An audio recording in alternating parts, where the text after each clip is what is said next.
할렐루야. 오늘은 여호수아 7장의 말씀을 함께 보도록 하겠습니다. 여리고성과 아이성은 여러 가지로 대조되는 성입니다.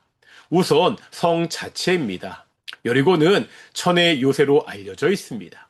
공격하기가 쉽지 않은 성입니다. 반면 아이성은 작은 성이었습니다. 그런데 어떤 일이 벌어지죠? 난공불락의 성 여리고는 쉽게 이겼습니다. 하지만 작은 성 아이에서는 패배하고 말았습니다. 나중에 이기긴 했습니다. 그래도 이 첫 패배는 이스라엘 백성에게 아주 치명적이었습니다.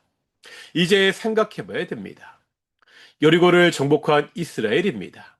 왜 아이성에서는 패배했습니까? 정신의 문제나 전략의 문제를 이야기할 수도 있습니다.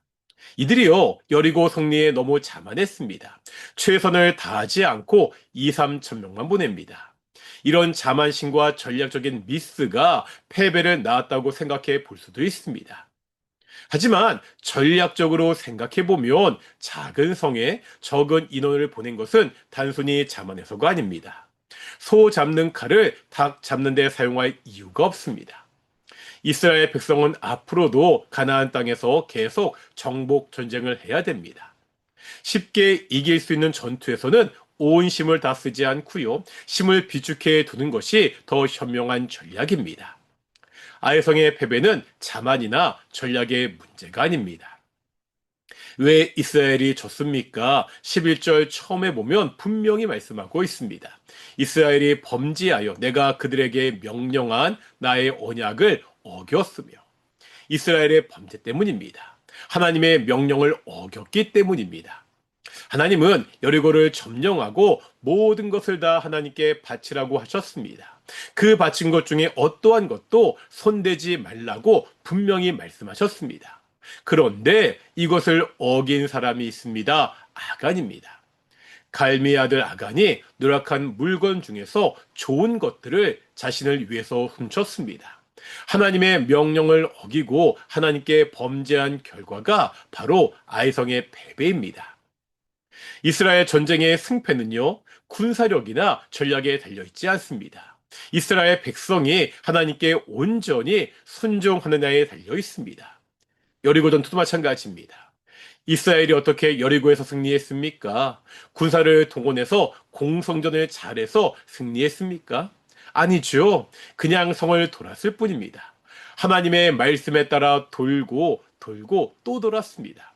이렇게 돌고 소리를 지르니까 성이 무너졌습니다.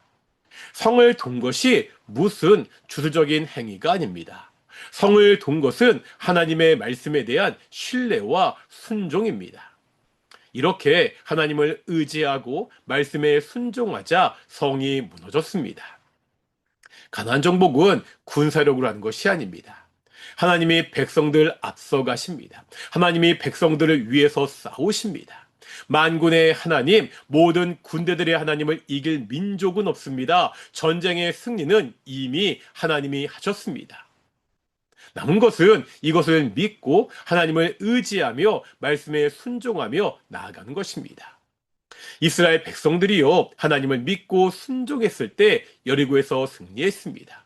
이스라엘 백성이 하나님을 믿지 않고 순종하지 않았을 때 아이에서 패배했습니다. 전쟁은 하나님께 달려 있습니다. 오직 먼저 앞서가시는 하나님을 의지하며 살아가는 것이 전쟁에서 승리하는 길입니다. 우리의 삶도 마찬가지입니다. 이 험난하고 힘든 세상에서 어떻게 승리하며 살 수 있습니까? 내 힘과 내 능력과 내 지혜로 승리할 수 없습니다. 오직 먼저 앞서가시는 하나님을 따라 하나님의 인도하심에 따라 살아갈 때 우리가 이 땅에서 승리할 수 있습니다. 이 약하고 힘든 세상 오직 하나님을 의지하며 승리하는 귀한 성도들이 되시기를 소망합니다. 기도하시겠습니다. 거룩하고 존귀하신 아버지 하나님 감사드립니다. 참 험하고 악한 세상을 살아가고 있습니다.